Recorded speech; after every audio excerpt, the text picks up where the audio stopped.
What's going on, people? Welcome back to the channel. Welcome back to Saeed TV. Hit the like button right now. Subscribe to the channel if you're new. Road to 200k. Listen, we have a bomber. A Cesco bomber. Manchester United have started talks for Benjamin Sesko. They have prioritized Benjamin Sesko. He's the one. He's the one that Manchester United won, and they are ready to go to war with Newcastle. Or is it a war? Because Newcastle always lose. But we are here to discuss it. We got an Ornstein bomber, Ornstein madness. You know what I was just chilling, relaxing, you know what I mean, watching a bit of YouTube and that, and then boom, man just said, yo, get back on your PC and start working, my friend. But we have it here right now. And Ornstein has put the news that Manchester United are prioritizing Benjamin Sesko if the striker signed this summer. 22-year-old preferred option for Manchester United. And informal contacts made with RB Leipzig for their player, people. We are here. We are here, people. We are here. Are you listening to me? I'm just getting a text message there. Sorry about that. Slovenian international also remains a top target for Newcastle. Pursuit continues. We also got it from Laurie Whitwell that Man United are choosing to pursue a deal for Benjamin Sesko. Decision made over Ollie Watkins. He has been made. Keyword been made over Ollie Watkins, and contacts made with RB Leipzig. Christopher Vivell integral to the deal. Christopher Vivell, the guy that brought him over into the model, the Red Bull model, people. He's the guy that got him over there. Salzburg, RB Leipzig, and obviously now he's chilling over there on the move potentially to Manchester United. Listen, I know you lot are going to be like, yo, brother, Benjamin Sesko. I know what you lot are going to say, but listen, people, I was in South Africa, and you know, the climate was a bit mad. I was jet lagged. You know, I wasn't thinking straight. You know, no one's there. It is what it is. So please park off the Cesco situation. You know what I mean? You know what I'm saying? It is what it is now. Like I said to you, not my preferred option. I wanted Mateta first. I wanted Watkins second. And then anything after that, it was one of them where if Cesco came about, it is what it is. I have never once called Benjamin Sesko a scrub. I've made that clear. I probably watched him more than a lot of people who are gassing him up. You see the people who are gassing him up? I've never watched this brother, by the way. Oh, Cesco. Oh, this, that, the other. He's amazing. Brother, they've never watched him. Don't let them lie to you, you know. You see these frauds here? Don't let them lie to you that they've watched Benjamin Sesko. They haven't watched him. They've looked at the data, they've looked at the stats, and they've just tried to make their own little thing going on there. They've never watched him.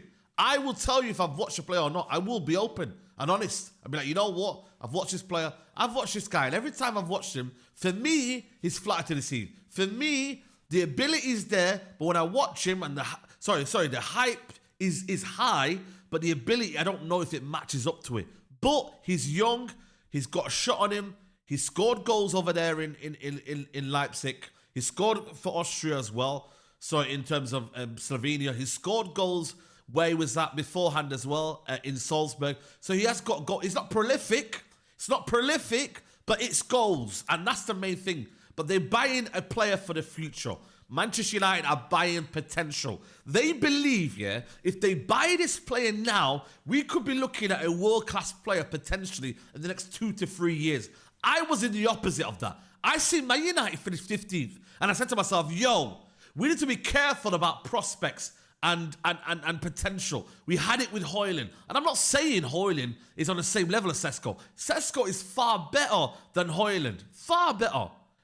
Every fundamental of Cesco is better than Højlund, but we've been damaged. PTSD has hit us very, very hard. We've been there before. We've seen it. We cannot afford to go down that route of potential. But there's a caveat to that. The caveat and the thing that makes me feel hopeful and makes me feel a bit at ease about this deal is we've signed Cunha and we signed Mbeumo. So that takes the pressure away from not only being the main number 9, but the main source of our goals. Cunha and Mbeumo will be scoring goals. So therefore, Cesco isn't brought in to be this 20, 25 goal striker. That's what I believe the aim was. They said, you know what? If we can go and get the player here in Mbeumo and Cunha, and by the way, this has been driven by the club, by the way. Vivell has been integral to the deal. Shout out to Vivell, because at the end of the day, that's his job. Shout out to him, and hopefully Newcastle have lost this deal. You know what I'm saying to you? But what I'm saying to you is that right now, when you look at it, for me, Amorim, according to Ben Jacobs, right, he wanted Watkins. He wanted a bit more proven. He's seen the league. He's seen what's going on right now. And Ben Jacobs makes it clear here that they've opened formal talks. Christopher Vivell driving. Ruben Amorim put forward Ollie Watkins. Newcastle remain in the race. Both hoping price drops to 70 million euros, which is around about 59 million, I reckon it is. I'm not sure. You let me know in the calculations. You know what I mean? Let me know in the calculations. But like I said to you people, it's one of them where we have got to make this deal happen now. There's no point now. This is Man United have said, yo, we're putting our hopes all on Benjamin Sesko. You can't now allow Newcastle to beat us in that race. Not that I'm not confident about that, because I really am confident. If Man United want a player, they're going to go and get him. Especially if it's Newcastle. No respect. You got rejected by Cunha. You got rejected by Mbeumo. The Cesco thing now, it looks like it's going to happen, people. And like I said to you, people, the qualities in terms of Cesco compared to Watkins, I want a bit more someone who can come in, and I know he knows the league. With Cesco, I'm not saying he's raw because he's played a lot of games. He's played in Champions League. He's played for Leipzig. He's played in big games. He played the Euros for Slovenia. We're not talking about an average 21-year-old, 22-year-old. This guy has played some big, big games. But, like I said to you, as a striker for Man United, it's a burden. It's an absolute graveyard. It really, really is. For you to become the number 9 at Man United, you need to be someone special. You need to be able to withstand the pressure, the mental edge that you need. We are playing a brand of football that is not suited to attacking. Yes, we brought in the manager, Ruben Amorim. Sorry, we brought in the players. But this manager, for some reason, is not allowing our attack to thrive. We scored 44 goals last season. 44 goals in the Premier League. We've added to that with Cunha and Mbeumo, but you still need more. You still need more. If I look at Watkins' numbers, they are very, very good.